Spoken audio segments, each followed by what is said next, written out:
You are in a dark room. There is a mirror in front of you, but the person you see is not you, or so you think. What you see are actually your deepest desires, your most shameful fears, and your purest prayers. When Dostoevsky wrote The Brothers Karamazov, he didn't just tell us a story. It's not just another ordinary book you read and move on from. He held that mirror up to our souls.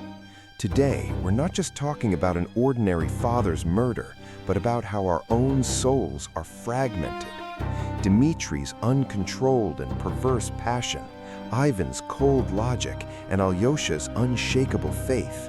Ask yourself this: are these different people, or are they just different names for the storm within? When you watch this video to the end, you won't be left with a book summary, but with many unanswered, life-changing questions. If there is no God, does conscience have any weight?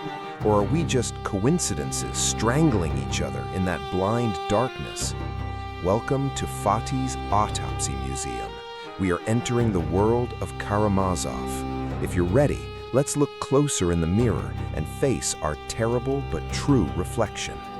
Fyodor Pavlovich Karamazov is not just a father, he is the embodiment of all humanity's depravity and selfishness. That dark essence we call the Karamazov spirit was first distilled in him. Fyodor did not love his children. He saw them only as a responsibility and a burden. But the blood bond never completely breaks, it only delays its poison. The Karamazov's lustful character, living like insects, sprouted in his children like a seed falling to the ground. Dmitri, Fyodor's mirror image, is the most vivid example of that passion. But Dmitri has something destructive that his father did not: moral anguish. Is fatherhood merely a biological process, or is it a test? Fyodor passed this test with hatred, and now his children must find their own way in the hell he created. The name Karamazov is now more of a destiny than a family surname. Now, here's what I want from you. Which character do you feel closer to? Please write your thoughts in the comments. Dmitri Karamazov is a man who acts with his blood, not his heart. For him, life is dancing on the edge of a precipice. On one side is the ideal of being a noble officer. On the other is his blind desire for Grushenka. Dmitri is the most vivid example of that famous two-sided nature of man. He can cry like a saint and steal his father's money like a scoundrel at the same time. This inconsistency makes him not a caricature, but the most real human being. Dmitri's fight with his father is not just a fight over money or women, it is a fight for existence. He asks us, are we Karamazovs because we are like this, or are we Karamazovs because we are like this? His tragedy is that he knows what he should do, but cannot stop himself. Dmitri represents our repressed, animalistic, and equally sincere side. Don't you think this video deserves a like? Ivan Karamazov, on the other hand, is a fortress of ice. There is no place for emotions in his world. Only sharp logic reigns supreme. As much as Dmitri is blood, Ivan is reason. However, this reason drags him not into the light, but into a deep darkness. While questioning the injustice in the world and the suffering of innocent children, Ivan is actually returning God's ticket. If everything happens with God's permission, then every tear shed by children is God's fault, he says. His intellectual rebellion extends to the most shocking part of the novel, the Inquisitor passage. Ivan believes that freedom is too heavy a burden for humans. According to him, people prefer to be slaves to a loaf of bread than to be free. Ivan's cold philosophy is the real hidden force that signed his father's death warrant. Alyosha Karamazov is the calm lake in the middle of this wild forest. He does not reject the dark legacy carried by his father and brothers, but tries to transform it with love. Alyosha is a monk in training, but the task given to him by Father Zosima lies outside the monastery walls. He must go out into the world and reform the Karamazov spirit there. His unshakable faith constantly clashes with Ivan's sharp logic. Alyosha represents living by seeing evil but not surrendering to it. He believes in humanity's collective responsibility. He embodies the principle that we are all responsible for everything. Alyosha's presence is the only ray of hope within the novel's pessimism. Yet, he too is a Karamazov. His calm is not the place where the storm has subsided, but the silent center right in the midst of the storm. What about the fourth brother, Smerdyakov, that sinister creature grinning from the shadows? He is Fyodor's illegitimate son, the servant of the house, and the executor of Ivan's poisonous ideas. Smerdyakov is the greatest proof of how dangerous a conscienceless intellect can be. Ivan gave him philosophy, and he turned that philosophy into a murder weapon. Smerdyakov is the symbol of the dark complicity in the novel. He shifts the weight of intellectual responsibility onto Ivan's shoulders by saying, "You only wished it, I did it." Smerdyakov's presence represents that critical point where thought becomes action. He is the darkest corner of the mirror, the ugly truth we don't want to look at but know is there. The night of the murder approaches. The air is heavy, the atmosphere tense.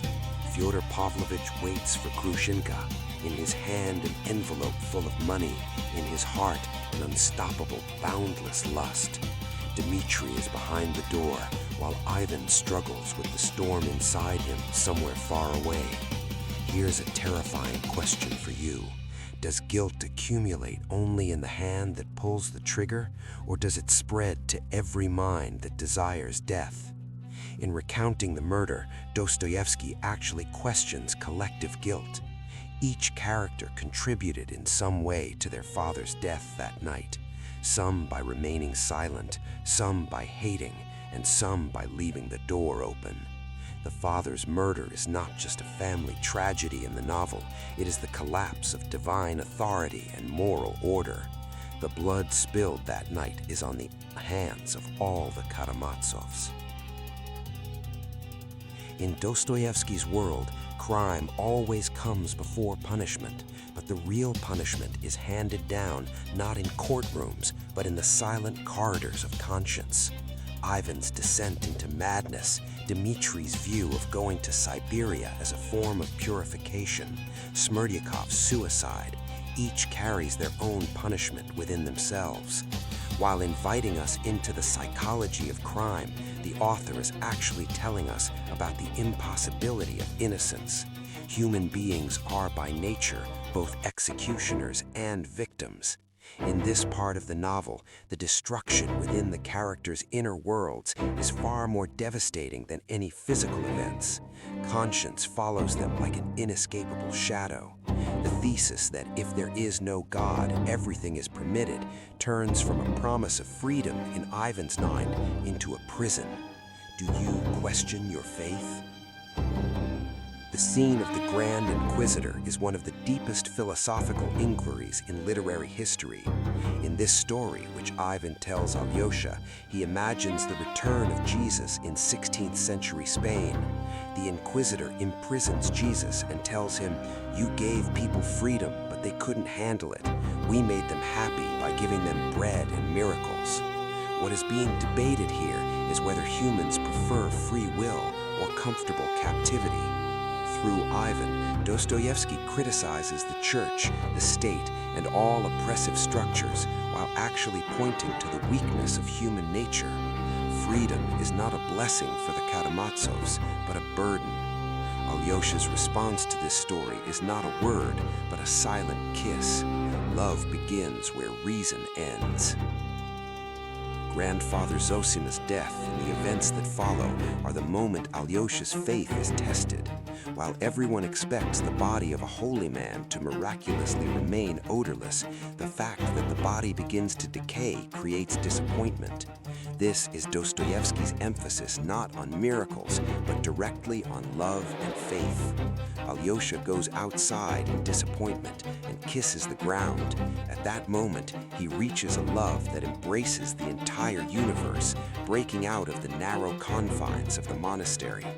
Zosima's teaching is this: consider yourself guilty for everything and everyone. This is not passive guilt, but active call to responsibility.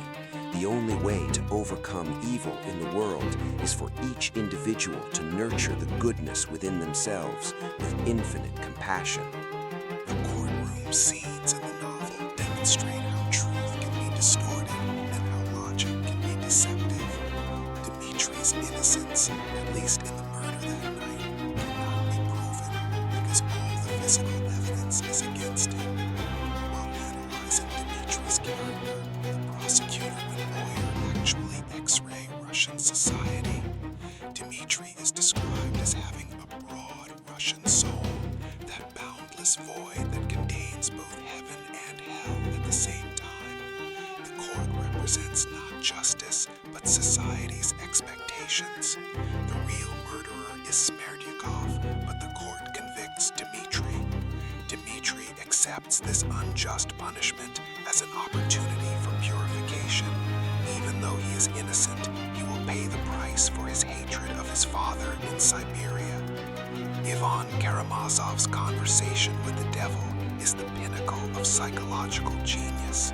The devil facing Ivan is not a horned creature, but an ordinary, middle-aged, slightly shabby gentleman. He is a reflection of the basest and most despicable thoughts in Ivan's own mind. The devil destroys Ivan's greatest intellectual pride. Ivan sees that his own ideas have turned into a monster and taken shape through Smerdyakov. This scene is the inevitable confrontation with the darkness within oneself. As Ivan loses his sanity, he has actually reached the limits of his reason and encountered a vast emptiness there. Conscience has engraved that pain which reason cannot explain into Ivan's soul. Grushenka and Katerina Ivanovna, the two powerful female figures in the novel, are forces that both fuel and calm the storms in the men's world. Grushenka, though seen as a seductive bug, actually carries a pure and wounded heart. She is the one who will follow Dmitri to Siberia. Katerina, on the other hand, lives on the dangerous edge of pride and sacrifice. Her love for Dmitri turns into a sense of duty, while her bond with Ivan becomes a secret passion. Dostoevsky also constructs his female characters as part of the Karamazov spirit. They too face the same internal conflicts, the same battles between pride and humility. Love is not salvation for them either, but a test. Each seeks their own way to heal their wounds in this test. The sections of the novel concerning children, especially Ilyusha's story, are the most touching representations of innocence and forgiveness. Alyosha's bond with the children is the construction of an alternative future against the destructive world of the Karamazovs. Ilyusha's funeral is one of the saddest but most hopeful moments in the novel. Alyosha addresses the children: love one another and never forget this moment. The children's innocence is an antidote to the complex and dirty world of adults. By ending the novel at a child's grave, Dostoevsky offers a glimmer of hope that a new generation can break the Karamazov curse. Pain, even in the form of children's tears, can become a unifying force. The theme of patricide is not just the killing of a physical father, but also the rejection of social and divine authority. Fyodor Karamazov symbolizes the rotten, immoral, and oppressive structure of old Russia. His death is the collapse of the old order. However, what will replace it is uncertain. Ivan's nihilism, Dmitri's uncontrollable passions, or Alyosha's religious compassion. Dostoevsky sees Russia's future in the struggle between these three brothers. The novel reflects the deep ideological crises Russia was experiencing at the time of its publication, while painting not just the spiritual portrait of a family, but of a nation. The author actually lays bare the eternal questions of all humanity. The Brothers Karamazov is a polyphonic novel. That is, each character defends their own truth with all its depth. Ivan's arguments for atheism are as powerful and persuasive as Alyosha's religious faith. Dostoevsky subjects even his own beliefs to the relentless criticism of characters like Ivan. Rather than taking sides, the author presents the violent clash between opposing ideas. Therefore, the novel leaves the reader in a constant moral dilemma. Who is right? Ivan, who seeks justice, Dmitri, who seeks love, or Alyosha, who seeks peace? The answer is not found in any of these voices alone. The answer lies in the magnificent and chaotic symphony created by these voices. The feeling of guilt is ingrained in the Karamazov's blood. Dmitri is ready to be punished for a murder he did not commit because he has actually committed other sins. Ivan knows that even if he did not commit the murder directly, he planted the idea in Smerdyakov's mind, making him the real culprit. Smerdyakov, unable to bear the physical weight of the crime, takes his own life. These three different reactions show the different relationships humans establish with their conscience. Once committed, or even just conceived, sin spreads like a virus that transforms one's entire life. Purification is only possible by fully accepting responsibility for this crime. Dmitri's journey to Siberia is the beginning of that long and painful road from darkness to light. The language of the novel reflects Dostoevsky's unique tense, anxious, and profound style. The characters' long monologues are like philosophical manifestos. The author draws us into the world of thoughts rather than events. The settings, those dark inns, dim rooms, narrow streets, are extensions of the characters' moods. The town of Skaroprigonyevsk is a microcosm of the world. All human tragedies occur in this small, closed space. Every dialogue, every encounter is a psychological battle. Throughout the novel, the reader is drawn into a state of Karamazovism. That intense, almost suffocating moral weight is the novel's most distinctive atmospheric feature. Alyosha's transformation at the end of the novel is a harbinger of the second volume that Dostoevsky planned but never wrote. Alyosha is no longer that pure and inexperienced young man. He is a man who has known pain and sin, who has been tainted by the world's filth but has preserved his soul. He has entered the world to fulfill Zosima's will. He is the only bond that unites the Karamazov brothers. It is Alyosha who waits at Ivan's bedside during his illness, who helps Dmitri with his escape plan, who educates the children. He is love turned into action. Alyosha's character is Dostoevsky's ideal human type, a figure who lives his faith not in a monastery detached from life, but in the midst of life's pains, right at its heart. The conflict between tradition and innovation is also evident in the Karamazov story. Fyodor Pavlovich represents the decaying side of old Russia. Ivan, the cold nihilism brought by westernization. Alyosha, the pure spirituality nourished by orthodox traditions. Dmitri, meanwhile, is caught between these two worlds, like the voice of the masses swept away by their passions.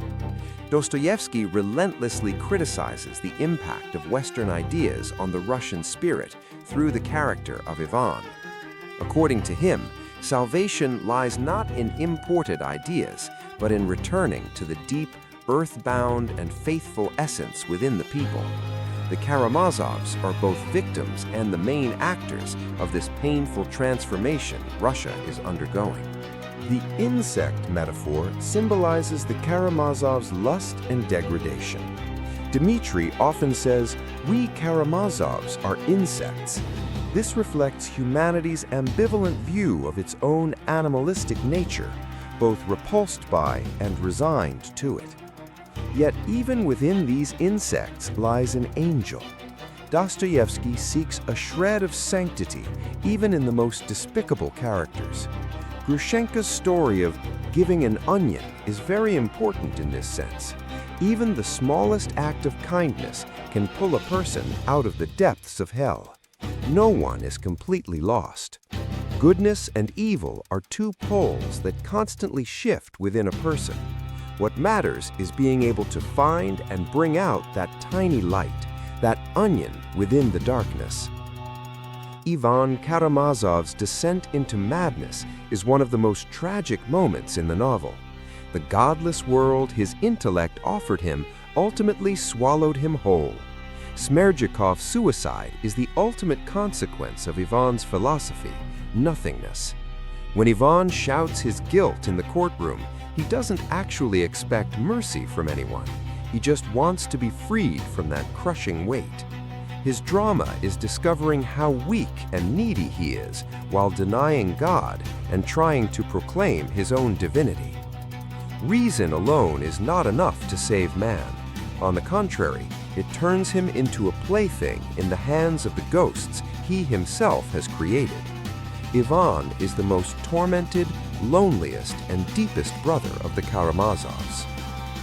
Dmitri's decision to go into exile and his subsequent peace are the culmination of the theme of purification through suffering. Dmitri accepts his unjust punishment because even if he did not kill his father, he wished for his death with all his heart. Siberia will be like a monastery for him, not a prison. The dream of starting a new life with Grushenka distances Dmitri from his crude and lustful state and brings him to spiritual maturity. He is no longer an insect, but a man at peace with his pain. This is a demonstration of Dostoevsky's infinite faith in the human soul. Even the lowest of men can rise again through suffering and love. Purification requires paying a price. The Brothers Karamazov is not an ending, but a beginning. Alyosha's final scene with the children provides a hopeful ending despite the novel's overall darkness. The future will be built in the hearts of children. Dostoevsky died shortly after writing this novel. However, the Karamazovs live on. They are among us today, in our ambitions, our disbelief, our compassion, and our feelings of guilt. Each of us is a bit of Dmitri, a bit of Ivan, and hopefully a bit of Alyosha. The novel gives us the courage to look at ourselves. Without recognizing the Karamazov within us, we cannot open the doors to being a real human being and to real love. A deep silence. Karen speaks slowly. We have reached the end of the video, but the Karamazov's question still echoes. Do you carry the fire? If you discovered that every moment of your life, all your tragedies and mistakes were written in a coded text before your birth, would you read those final pages to learn your fate? Will you follow your passions like Dmitri, become trapped in your cold logic like Ivan, or choose to love despite everything like Alyosha? Remember, we are all responsible for everything. This video was not a book summary, it was a journey into your own soul. As the Daily Books community, we read not to escape reality, but to understand it. We are here for the next video to continue discovering the classics and ourselves. Take care of yourself and your conscience.